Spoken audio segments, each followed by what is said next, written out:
Hey guys, Marsingan here, bringing you another Dragon Ball Z Dokkan battle video. And so it's been a while since I have done a tier list, and a few people on the recent streams were asking me to do one, an updated one. It has been quite a while for sure. So I thought today I would go ahead and do my top 10 LRs on global. As of right now, this is being recorded and will be released on the 18th of September. So obviously this is taking into account the release of the Worldwide Celebration Part 2 LRs. Now, I always talk about in the past when I rate units, whether I do tier lists or if I'm like being asked which unit do I think is better than another unit and stuff like that. I never go ahead and do ratings for units that are not on global. I like to play with the unit and get some experience with them and stuff like that before I'm willing to make some sort of like definitive statement of like, you know, I think this unit is this good compared to this other unit. This is where I would place them on a tier list and all that kind of stuff. So this is the top 10 LRs for global. I guess really the only big unit that will be missing is Full Power Super Saiyan 4 Goku, right? Who I think most people would probably consider top 10, but he's not out on global, so he won't be on this list. So we'll be jumping straight in. Now, I always say this with my tier list because you know what the community is like sometimes.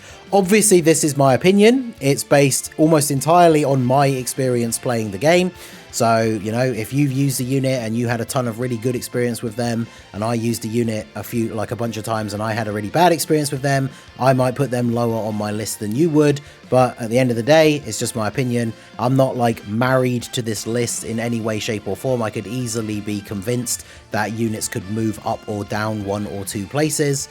I think the top like 3 or maybe even the top 4 at the moment, you could probably argue could go in like any order, and I probably wouldn't have too many complaints, right? Like I could see arguments being made for any of the units in the top 4, somebody considering them to be number 1. So at the end of the day, it's just my opinion. If you don't agree, that's cool. Let me know in the comment section in a civil fashion. I'm perfectly happy to discuss my opinions with people down below, have further discussions about unit placements and stuff like that. But you know, all I'm really saying at the end of the day is be chill about it, right? Because everyone has their own opinion. So we're going to go ahead and jump in straight away with number 10. Now, this one, I don't know if this is going to be a controversial take for some people. I really don't know. But at number 10, I have the LR Vegeta and Trunks. Now, this unit is almost a year old on global. We will be approaching the Tanabata again in November, as long as the sync doesn't change any of the format as we know it from the previous years. Now, these guys, I feel like they have been fluctuating in performance a little bit recently because the new Red Zone stages came out and people started to sour on these guys a little bit because obviously slot 1, turn 1, they can take a lot of damage from these newer Red Zone bosses. But one of the things that I think has really given them a bit of shine is now that the Part 2 LRs are out, the fact that the Future Saga team is now incredibly strong. Most of the time, if you were running this unit, because Future Saga was in desperate need of buffs, you were running this unit mainly for their Bond of Parent and Child leader skill, which obviously is still a very fantastic good leader skill. Like these guys with Future Saga being buffed still have a very good leader skill, because now Future Saga is actually a good category, and then Bond of Parent and Child is still a very strong category. But obviously now, Future Saga is so good that you can run these guys either with their lead or just on the team, on a full Future Saga team, and then you really get to take advantage of this benefit, right? Where their active skill, which not only does damage, but also gives them crits for the rest of the turn, as well as the attack itself obviously is a crit, raises all allies' defense by 20%. If you have all allies in the same turn are Future Saga, this can be used on turn 3. So now that Future Saga is a very viable team, like this scenario comes up all the time now, where you can have this active on turn 3. Now maybe, depending on the event, you might not want to use it in turn 3. Like in the new Dismal Future Red Zone stages, I would prefer to save that active skill for the final phase. But the fact that you have the option to use it is very good, and it can kind of cover up the fact that their weakness in the early events is a little bit more prevalent now for those first couple of turns, right? So turn 1, obviously they can get blasted. You get their 18 key, get 1 stack. They get a couple of additional supers potentially, and then they tank reasonably well for the rest of the turn. Then on the next turn, you could literally use their active skill. Then they get the defensive buff. they'll get hit a few more times, get another 18 key super stack. That gives them even more build up, so that then when you go into turn 5, they've built up pretty well. And then obviously, depending on your build of the team, turn 5, you then have potentially the Sword of Hope Trunks standby that can take over in slot 1. You have the future Gohan getting his domain and potentially using his active skill straight away and being able to take over in slot 1, which he can do on some turns. So I think these guys are definitely still very good. If you think they've dropped out of the top 10, I maybe wouldn't argue, depending on who you think would take the number 10 spot instead. But I still think these guys are great. I still use them all the time. They are on my build for the Future Saga team. So I think they are still a top 10 LR on global. So maybe these guys would drop out of the list if we did have full power Super Saiyan 4 Goku. But for now, these guys get to stay in the top 10 for me. So moving on to number 9, we have LRSTR Gogeta from the 5th year anniversary. Now, one thing I wanted to say, I know other people do their tier lists in certain ways. If you want to argue that Gogeta and Vegeta should be on the exact same tier, I absolutely agree with that, because they are very, very similar. Very, very similar. But they are not exactly the same. So when it comes to doing a tier list where you're actually just doing tiers, because this is a top 10 list, right? Not technically a tier list. Then yeah, they would be on the same tier.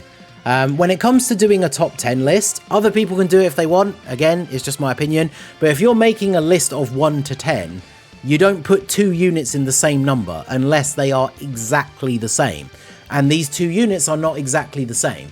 Now, you might like Gogeta more, maybe. Maybe it's aesthetically because of the super attack animations and stuff like that. But for me, Vegeta is just better than Gogeta, right? So even though it's only slightly, and they are still on that same level, but Vegeta just peaks that little bit higher. So therefore, in a top 10 list, Gogeta is at 9 and Vegeta is at 8. That is pretty much as simple as I can explain it, right? When you get to the blue turn, which is obviously what people care about the most, you get 100% dodge. They both get it.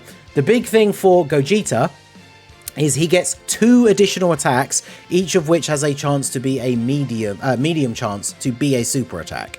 So very often, unfortunately, you get turns with STR Gogeta where he does a super attack and 2 normal attacks, and then you get unlucky with the hidden potential proc and he gets another normal attack. So he does 1 super and 3 normals. Now, all of those attacks are effective against all types, and if you got 24 key or you use the active skill that turn, they're all crits, which, you know, normal attacks getting crits is definitely better than not. But when you look at Vegeta on the turn when he becomes blue, he gets a guaranteed additional super. Then he has a medium chance to launch another additional super attack. Now, this means that Gogeta always gets 2 extra attacks guaranteed, but they might both be normal attacks. Vegeta only gets 1 attack guaranteed, but it is going to be a super attack. And then you have the chance to get the extra attack as well. And then, of course, if you got the 24 key or the active skill, he then does another super attack, which is guaranteed to be a super and not a chance to be a normal. So more often than not, you will see Vegeta doing multiple supers in 1 turn compared to Gogeta doing only the 1 super and then a bunch of normals. Obviously, Future Saga is now a crazy buff team, so Vegeta's in a perfect spot. Got an excellent new link partner with the Blue Boys. Like, again, I just don't see any real argument. Put these guys on the same tier if you want, perfectly fine, I would agree to it. But if we're going to say one of them has to be at 9 and the other one has to be at 8, then Vegeta is better than Gogeta, in my opinion. So let me know what you guys think down below. If you have any reasons why you think Gogeta would be above Vegeta, then let me know. But like I said, they are on the same tier. They are incredibly similar. But if we have to pick one to put above the other one, then Vegeta goes above Gogeta. So it's as simple as that, right? It's not a tier list, it's a top 10 list. So unless the units have the exact same kit and the exact same details, they can't both be in the same number, right? So then we move on to number 7, and that is the Spirit Sword Trunks. So this guy I feel like is getting massively underrated. He is very, very good. I said on the most recent podcast episode, and I don't know if people would agree with this, but I find it very strange the reception that he got from the community when you think about how well received STR Cooler was. Now, I'm not trying to directly compare them. Obviously, when STR Cooler came out, the most difficult content wasn't as difficult as the most difficult content is now. But they seem similar to me in terms of their release, in the sense that both units rely on getting additional supers in order to build up their defense. And if you get a turn where they do one super and then a bunch of normal attacks, they can get absolutely destroyed. Like, that statement is true for both of those units. Yet when STR Cooler came out, everybody loved him and people were arguing that he was the best unit in the game. I think when I did my worldwide celebration top 10 LRs tier list last year, I had Cooler at 1 and Birdcoo at 2. So, like, people loved Cooler when he came out, but people hate Trunks. Now, I think his animations are a bit wonky. I hate the Spirit Sword standby finishing blow. It seems so underwhelming and anticlimactic compared to even like the tech TUR that has the big explosion, like blue column of energy. Like, this just does not compare to that at all. But this unit definitely has grown on me. The more I use this unit, the more I like them. Maybe I've just been really lucky and I haven't had a ton of the turns where he just absolutely frauds out and doesn't get any supers. But this guy can deal a ton of damage, and then when you get to turn 5, you go into the standby. On that turn where you first go into the standby, he gets 50% damage reduction and has guard in slot 1, which means that I've had him, I did the video of it the other day, but the versus Zamasu and Rose, the current latest stage for the Dismal Future Red Zone, he tanked a super in slot 1 with no items active before he attacked, right? The first attack of slot 1 was a super attack, and mine is like 69%, right? And he just ate that in slot 1. So turn 5, once he goes into his standby, he absolutely does go like beast mode. But I think people are just disappointed with his performance in quote-unquote base. Like, we always say base for like the first form of the card, right? Even though he is a Super Saiyan Trunks. But in base, I can see why people could be disappointed. Like, if he doesn't get additional supers, he can take damage from normals, which I see the disappointment, right? When a unit is releasing as one of the big premium summonable units in a celebration, you would want them to be like perfectly suited and dominant in the new content that has come out in the same celebration as them. So it is just one of those things, right? But as somebody who used to stand the hell out of LR Cooler, I can't say that another unit that if you get bad RNG with his additionals and then he gets crushed is therefore absolutely terrible, because just like Cooler, if you're getting that good RNG and he's doing a bunch of additional supers, not only is his defense still manageable, but he's doing so much damage. Like, even at 69%, he's busting out like 12 million attack stats as his first super of the turn, and then he has the potential to do multiple more of those in the same turn as well. So Trunks is definitely better than a lot of people making him out to be. I have him at 7, so, you know, he's not top 5, but I still think he is very, very good. And that is where I put Trunks in my top 10. So let me know what you guys think down below. So moving on to number 6, we have the AGL Blue Boys / Vegeta Blue. Now, it's funny because I have defended this unit quite a lot. We've talked about them a lot in the streams. I know a lot of people were disappointed with them, but I think this unit is really good and really fun. When they're in blue form, like the Blue Boys, they are a defensive-based unit, right? You put them in slot 1, they get a bunch of extra defense, they have guard, they have a chance to dodge. Their attack stats are pretty bad, obviously, right? I mean, some people would go as far as to say their attack stats are terrible.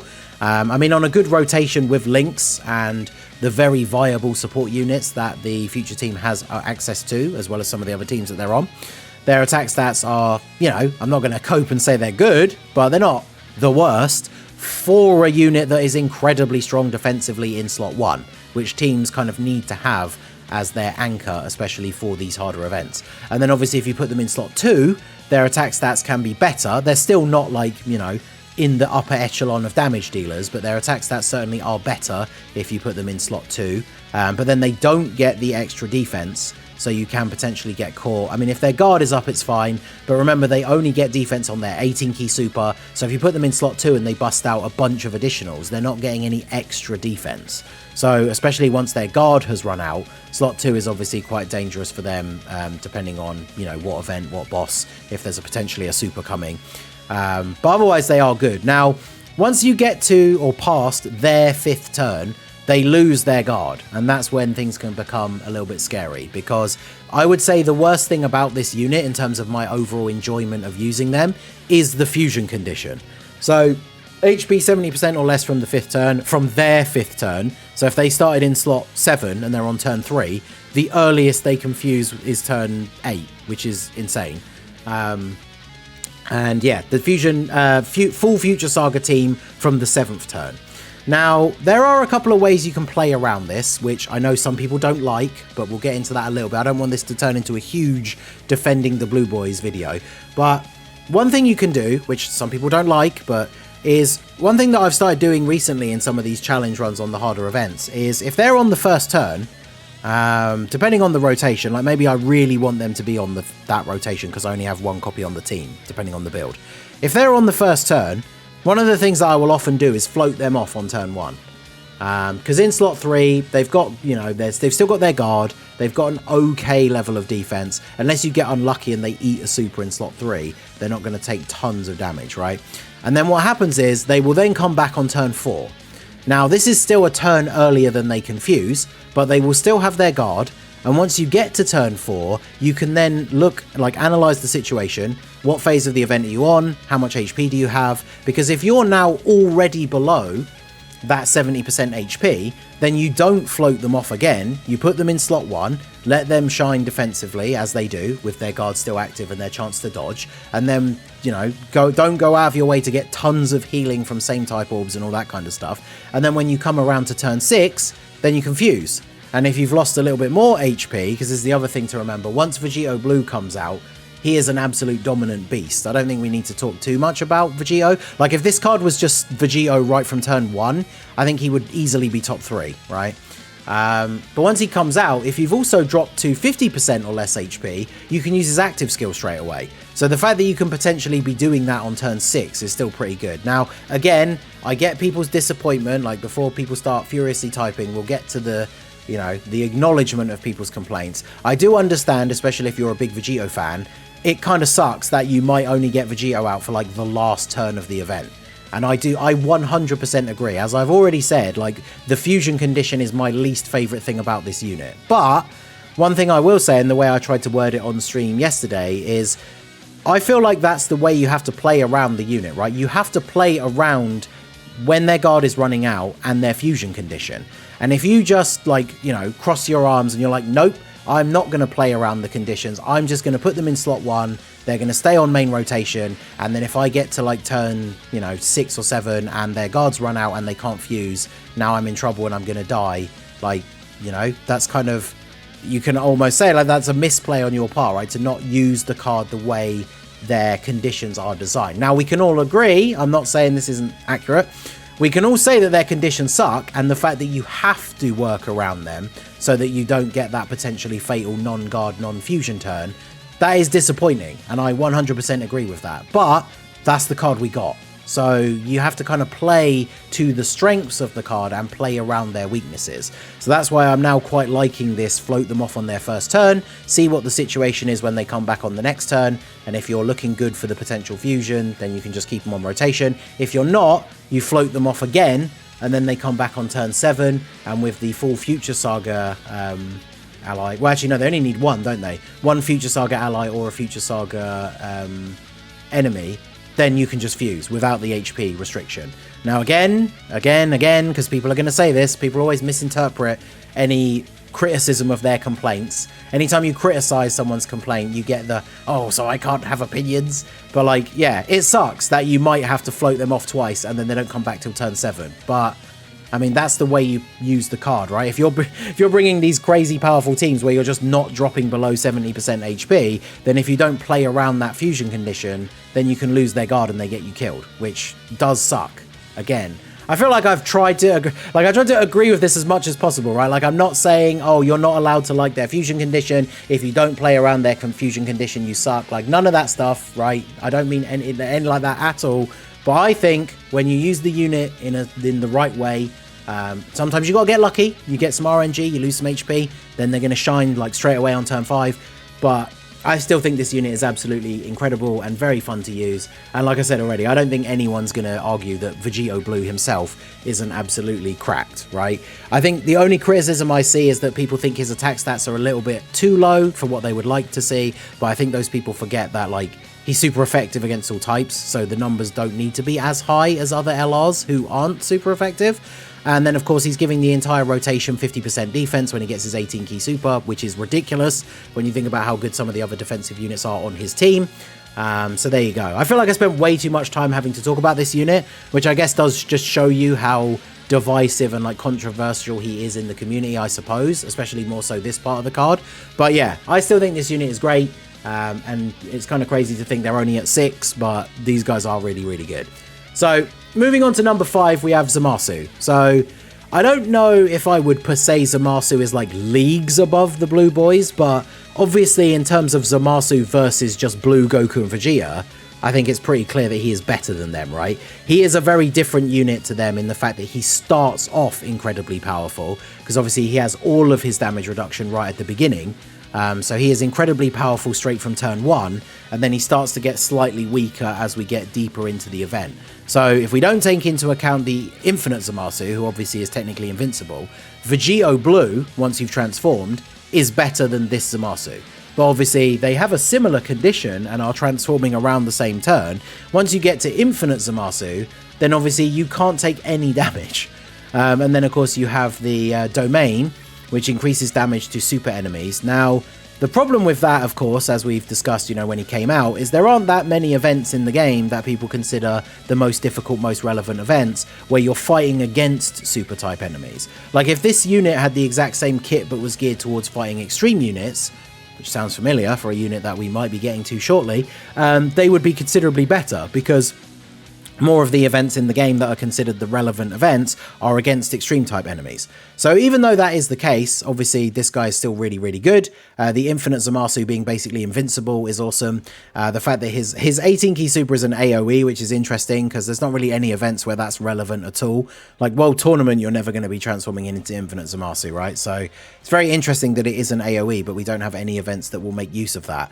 I wonder if like one of the final stages of the Divine Wrath and Mortal Will be against like, you imagine it was against like Goku and Vegeta and Trunks as the final phase, because otherwise it's just very strange that he has an AoE attack. Because even in like Super Battle Road, are you getting to infinite Zamasu with this guy on any of the stages? Probably not. But yeah, Fusion Zamasu, very, very strong. His team is very, very good. I think the only thing that keeps him from being higher on the list is his team is not quite as good as it could be. Like the fact we didn't get a new Goku Black, you know, main rotation, very powerful big bad bosses units that are on his team are a little bit less common, or like a little bit harder to come by. I mean, even like people running Int Piccolo Jr. on his team, don't get me wrong, great on his team, good rotation, even though they only share like big bad bosses and fierce battle, I think. But obviously that makes him not quite the perfect partner for this Zamasu. So Zamasu is really, really good, but I do think his team could be a bit better, and I think that would elevate him quite a few spots, right? So I have him here at number 5. So next up, number 4, we have the GT duo. Now these guys, I struggled really hard to place them on the list. Like I considered putting them lower than Zamasu and potentially even putting them lower than the blue boys. But the only reason why I wouldn't do that is because of the sheer amount of utility that they have, right? So in the early turns, they can get caught. As you're getting your additionals, building up your damage reduction, with the current difficult content that we have, these guys will, I would say, more likely, if you're getting unlucky with the super attack placement, or you're getting unlucky with how many supers they get to build up their damage reduction, I would argue that these guys can get you caught out more often than the blue boys or Zamasu. But once they do start getting that build up, right, and they've got the 50% damage reduction, obviously they're not a slot 1 unit. None of the current, like the new difficult content has AoEs, so they can be fairly good, right? I mean, they can still get blasted by a super, even with their full damage reduction, depending how many supers they get in the turn, depending on whether you have support. But these guys can be very, very strong, very solid defensively with that damage reduction. And then, of course, the big utility comes from when your HP is 50% or less, or starting from the 4th turn, you can stand by into the GT Vegeta, and not only is he giving everybody 80% attack support, but you can't die, and if you do die, you revive, you throw out the Spirit Bomb, you potentially do tons of damage depending on how built up this unit is. And this support is just absolutely crazy. Like, you think of a rotation where you have these guys standby out, and then the rotation is like AGL Vegito Blue in slot 1 and Physical Trunks in slot 2. So Trunks and Vegito are both chucking out multiple super attacks that are doing well over like 10 million each. And then, you know, Trunks might get, maybe Trunks gets caught by a super, or it gets all the way to slot 3 with these guys. They do actually some okay damage as the GT Vegeta, and then they get killed. You revive, you throw out the Spirit Bomb. The amount of damage that you will have done in that one turn is absolutely insane, right? So this unit is still very, very good. They're on a lot of very good teams. They have very good links. I still think they are very easily arguable as a top 5 LR on global, and as I said at the very beginning, we are into the top 4. If you wanted to make an argument that these guys were number 1, I don't see it as much over the other 3, but they are definitely still in that like upper tier, right? I don't think they quite have the necessary credentials to make it to number 1 as the other 3 units we're going to talk about, but these guys are absolutely still top 5 at the minimum, I think, right? So very, very strong, very, very good. Obviously, they get a big buff when Full Power Super Saiyan 4 Goku comes out because they have another really strong GT LR to link with. But yeah, these guys are absolutely fantastic. So now we move on to the top 3. I'm sure you guys know already at this point who they're going to be. So let's see what order I am putting them in. So as of now, I mean, this could change. Again, I see arguments for any of the top 3 being switched around. For now, at number 3, I have Future Gohan. So Future Gohan is incredibly good. There are definitely arguments for him being the best unit in the game. The first couple of turns, especially after he's attacked, he has 80% damage reduction and pretty good defense even in those early turns. So he's not really taking damage from anything, which, you know, very, very good. I see people, I'm sure, immediately already saying, how can he not be number 2 or even number 1? I think there's just a couple of things the other 2 units do that puts them above him. But it's really, really close. I need to really stress the gap between 1, 2, and 3 is so incredibly small that, as I've already said, you could switch them around and I probably wouldn't argue at all. I would see that top 3 list in any order and go, yeah, okay. So he's really, really good. The domain is awesome. He'll be relevant for years. Well, I don't want to say years with an S because we don't know about how crazy the power creep will be, but he'll be relevant for a long time because even if he gets to the point where he starts to drop off defensively, you just use him as a 3rd slot floating unit. He's got 80% damage reduction on, say he's on turn 1, you float him off, he comes back on turn 4. Both of those turns in slot 3, he's going to have 80% damage reduction after he attacks. And then when he comes back again, his domain activates, and his domain gives every damage received by extreme class enemies plus 30%. Which, considering the way Dokkan difficult content goes, new red zone stages, new special events with difficult content, they are majority going to be against extreme characters, right? So even if this guy ends up being so relegated defensively that he's just there for his domain is going to be incredibly useful. And then on the turn where you activate the domain, you can use the active skill, which not only is a super cool animation, but it does damage, it gives him a permanent key and defensive buff, so he just becomes incredibly strong. He also changes orbs, which if he again ends up being a floater at some point in the future is still useful for the other units on the rotation. So he is just very, very, very good. Very good. The only thing is he's not quite as competent in slot 1 as we maybe would have liked early on in the events. I still think he's absolutely untouchable in slot 2 for those first few turns. But his team does have a lot of good slot 1 options, and I think the future Saga 200% team is definitely one of the top teams in the game now. So this guy, absolutely fantastic. And again, I can't stress enough how close it is between the top 3. So number 2, we have Piccolo. Now, the reason why I'm still putting Piccolo at number 2 is if you're getting his entrance animation, which is still very easy to get, Bond of Master and Disciple, we just got new characters that are on that category. He has Guard. He, obviously, if the first attack of the turn he's taking is a super, then that is unfortunate and he can take some damage. But with the way enemies are attacking, or the certain number of times enemies can attack in some of these newer events, he can get built up on like the first turn, or maybe the second turn at the worst, right? So when he's fully built up, not only is he incredibly good defensively and still guarding in those first couple of turns, he's easily dropping over 10 million attack stats. And then, of course, the reason why, just like we talked about with the GT duo, one of the reasons why he's still so high on this list is his utility, right? Like, it cannot be argued that in some events, you just bring Piccolo on your team, even if it's not the best team necessarily for him, and then the orange Piccolo transformation basically just secures you the win. Because you get right up near to the end of the event, use the orange Piccolo transformation, and now not only do you take no damage for those couple of turns, you get to do a little bit of damage for free. Maybe depending on the boss, he's not doing that much damage, even though every single one of those slots where he attacks, he can potentially super 3 times. Because of his built-in additional and like the hidden potential. But then, of course, when you come out of the Piccolo transformation, as long as you got supered during it, the enemy now can't super you. And if it's an AoE event, the enemy's not going to be doing any AoEs or doing their like heal action or anything like that. All of those special actions are all taken away. So then when you come out of the orange Piccolo turn, you know, you could float him off in slot 3. Maybe your main rotation for that turn is like the Blue Boys and Future Gohan or something. It's literally impossible for them to get caught. Like the Blue Boys, well, unless obviously they, you know, might not have their guard at that point. It depends. But they're not going to get supered.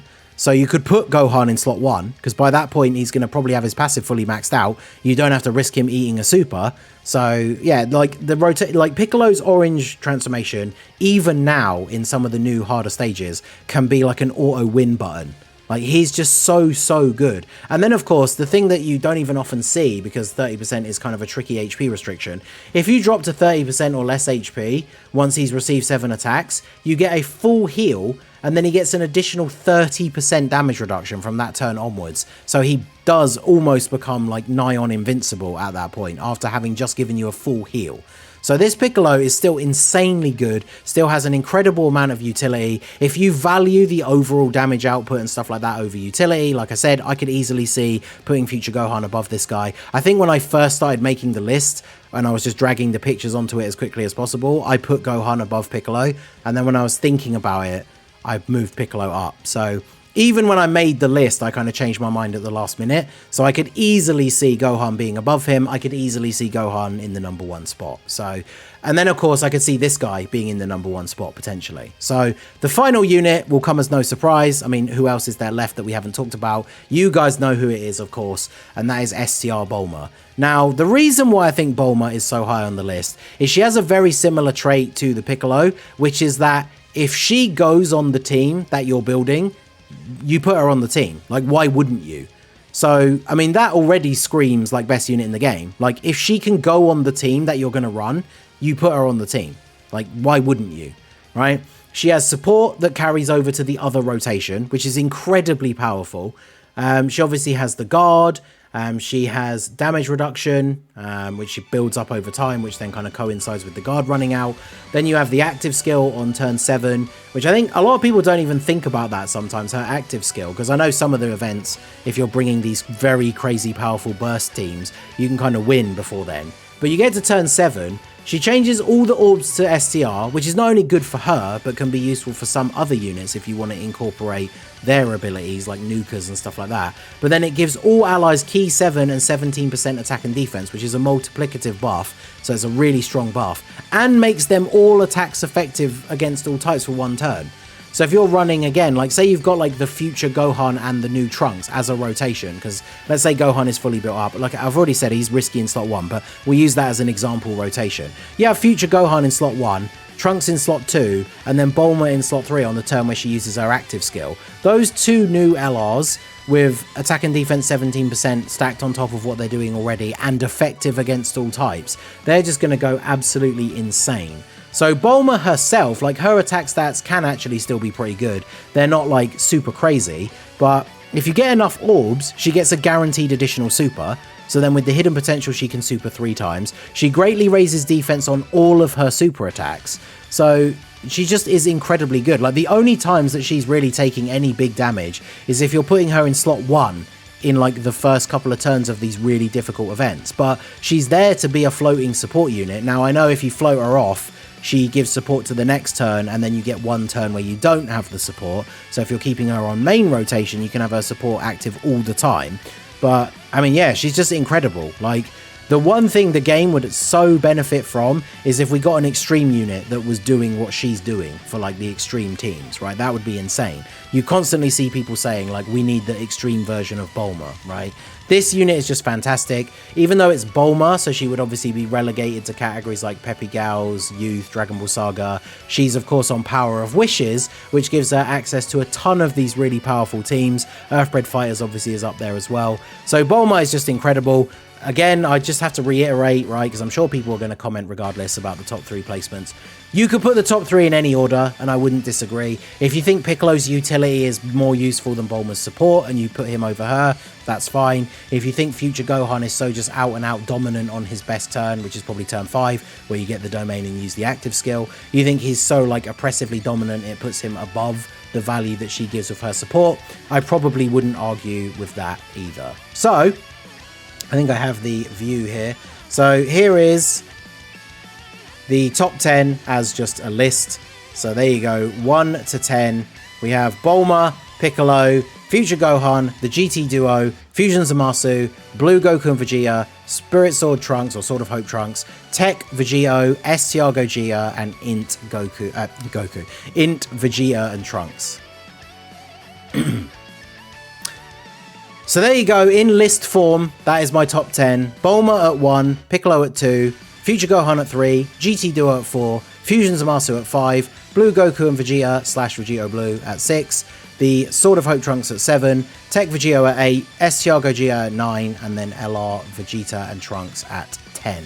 So I gave you guys my explanation. Like I said, it's all my opinion. If you don't agree, let me know why down below in the comment section. But like I said, be civil, be chill, and I'm perfectly happy to discuss it with you guys. What does your top 10 look like? Let me know down below in the comment section. So that is going to be it for the video, guys. This has been the Masked Ningen. Smash that like button, subscribe to the channel if you are new. Check out the links down below for the Discord and the merch store, and I will see you all again soon. Have a good one.